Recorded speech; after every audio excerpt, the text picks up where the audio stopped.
Hello, welcome back to the channel. In this tutorial, I'm going to show you how to change the oil in this GMC Canyon. This is the very first oil change, so we're going to learn together what all the different steps are that's required to do this job. So give this video a thumbs up on your way in, and let's explore and try to figure this out.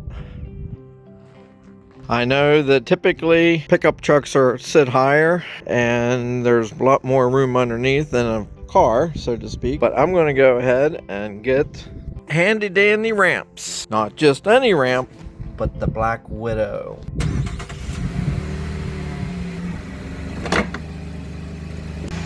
The key is change the oil after you went on a drive, or just let it run for a few minutes after you get it run up on the ramps, because we want to make sure the oil is circulated and all the sediment on the bottom is all stirred up so it flushes out when you pull the drain plug.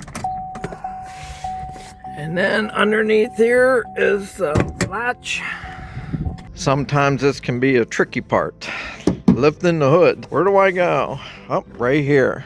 Straight up from the M, you go in and come down like this and push to the right, and it releases it. Where is the oil filter?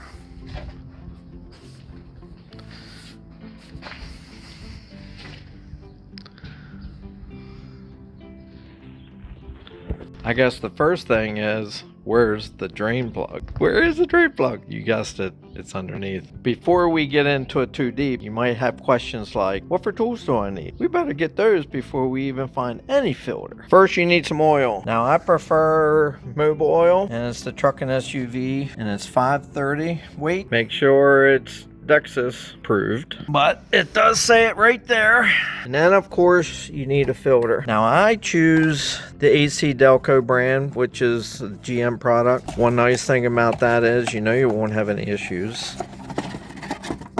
You always want to change out the O-ring every time you change the filter, and this is what it looks like. Then you're going to need a socket, and I picked up this 29-piece half-inch drive on Amazon, which is very, very inexpensive. But anyhow, you need for sure an extension and a 15mm socket for the drain, 4mm for the filter top, along with a ratchet. And this is not necessary, but since this was so inexpensive on Amazon, I went ahead and picked up a torque wrench, because you should make sure you use one of those, at least I am, so that you don't over torque anything. And of course the drain pan. Now we're back to the question, where is the filter at? Where is it? I think they hit it. I call that an Easter egg hunt. Not an egg, but a filter. Basically, I will use a stepladder here. The filter is on the left side of the engine, right down in this hole. So I got a 10-inch extension, which probably 8 inches is all you need. And right down there, it's on the side of the engine. It's only down just a couple inches. You can kind of see it right there where my finger shadow was. And you go down on top, and see, this is a 10 extension, so just go ahead and break that loose. Maybe 3 turns.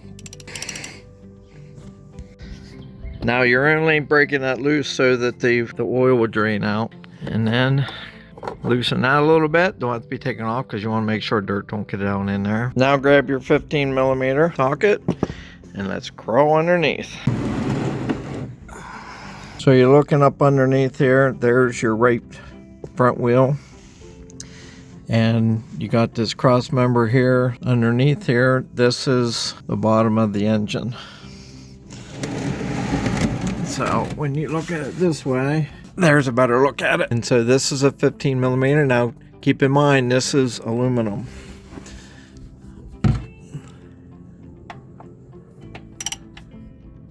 I already broke it loose to make it easier.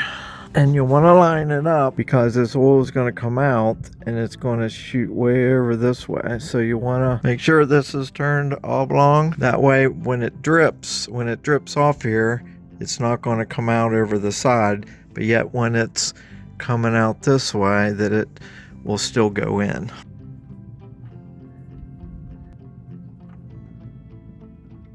Let's get loose.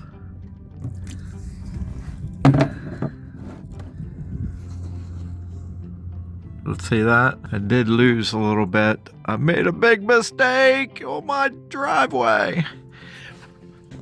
Now as that is draining, we'll go back up top here and just reach down in here. And since we already broke it loose,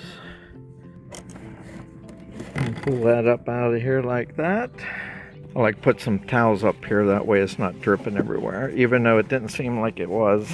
Now you want to pick up the drain plug and clean it, of course.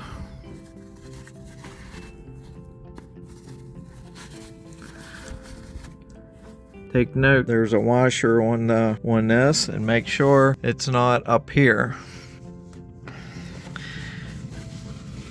And then just go ahead and just wipe that off, and then put the plug back in. And I like to wipe off the oil.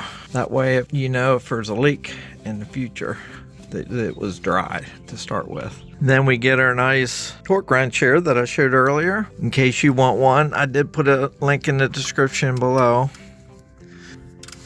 But this gets torqued at 18 foot-pounds or 25 newton meters, just like that. And make sure you don't over torque it, because this is aluminum and you'll be in big trouble if you strip it out. Now back to the filter. All this does, it just snaps loose. I did break it loose already because of holding my phone. You can see on there, there's clips that go out like that, and that's how it holds in inside, so we can get rid of that. Then we come over and get the new one. There's the end. You just push it down in here. Hear that snap in, and then it'll turn in here freely. See that? Then we got to get rid of this O-ring.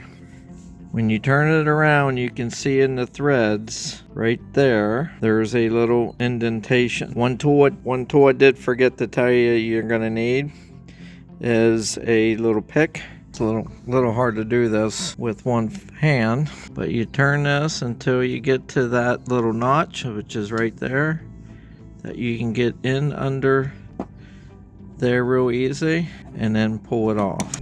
Now it would have been easier if I'd have did that first, but what I like to also do is take a towel and clean the residue out of there, because that could build up over years. And you can get some of the oil, some of the old oil, don't have to be new stuff. Just go ahead and lube up this O-ring so it seats in a little bit better, and go ahead and put this over. Now it does say on top here 25 newton meters. I get conflicting information online. Some say 30, but this says 25. We'll get our handy dandy torque wrench, and back up the top we go. And our 24 millimeter socket. And then stick this down in here.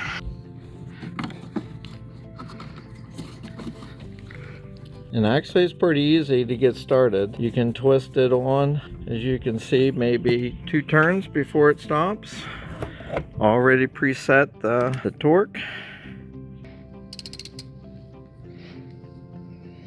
And it was kind of hard to torque at with one hand. So far so good. So far it only took just a couple minutes to get to this point, and now we're ready for some new oil. Get yourself a funnel. Don't have to be one like this. This one here just so happens one you can kind of twist down in, so you don't have to worry about it falling off. But take the cap off, set that to the side with this one here. Now if you don't happen to have a funnel, it's not a big deal. You can get an old soda bottle and just kind of cut the top off of it, and that'll work just fine as well. Then we get our oil.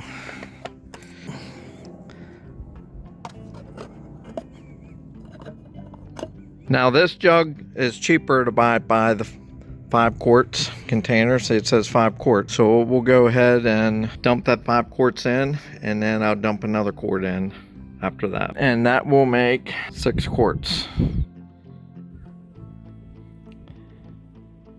And there is the first 5 quarts. Now we poured a little bit in here, and you can look down along the side here. Here's the 4 quart mark, and right there you can see the darkness. And that's how you know that you only have a quart taken out of the second jug.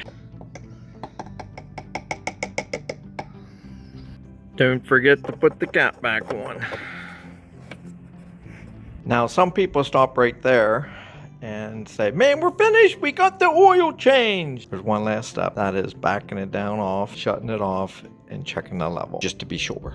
Where do we find the dipstick? Let's look on the right side, operator's right side, driver's right side, and look down in here, a yellow dipstick. So get yourself a towel, washcloth, rag, something to catch the oil when you pull this out. Basically, you will want to clean off the end of the dipstick. And basically what you're looking at, hashed edges, that's where you want the oil fill to be, between there, and that's a safe operating level for the oil. If it gets below that, down on the end, that means you're too low. If you're above here, that means you're too full. The happy sweet spot would be right in the middle. But typically, as a rule of thumb, between these two marks is right around a quart of oil. But the sweet spot's right in the middle. So we got that cleaned off. And we will stick this back down in here.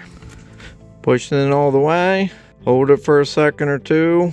And pull it back out. So this is what it looks like. It's actually right in the middle. See the yellow, the oil? That's where you want it to be.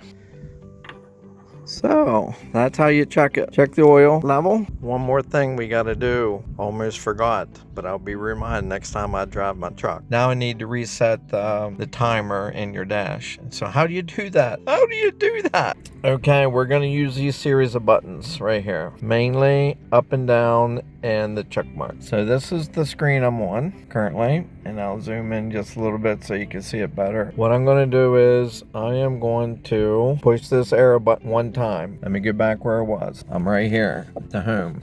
I'm going to push this one. I'm not going to push it yet so you can see it. It goes across the information. There's information there, and then you got music and all kinds of stuff. So now basically it says speed. It automatically changed on its own. Now I'm going to go back here and hit the up button. It says blank. Now it says transmission fluid, hours on the engine, oil pressure, battery, timer, average speed, economy, and keep going. It tells you that there it is, the oil life. Now I hit this about however many times that was. I'm at 9%, but I just changed the oil today. Basically, it says the check mark there. So let's come over here to the check mark. I'm not going to push it yet. That way you can see what happens. I push the button and it says, are you sure you want to reset? My answer is, of course, yes. So then I want to hit this button over here to put the yellow circle to the yes button, and then that's a check mark inside that yellow circle. So I come back over here to the check mark, and I didn't push it yet. Now I'm going to push it, and it reset and it went to 100. And now let's see if I toggle up. I'm toggling up, now I'm back to the speed. So that's where I want to be. So there you can follow through and pause the video many times you need to do it on your own. So I hope this was helpful for you. Give this video a thumbs up on the way out if you saw it helpful for you. We will see you at the next Canyon maintenance videos. Have a good day.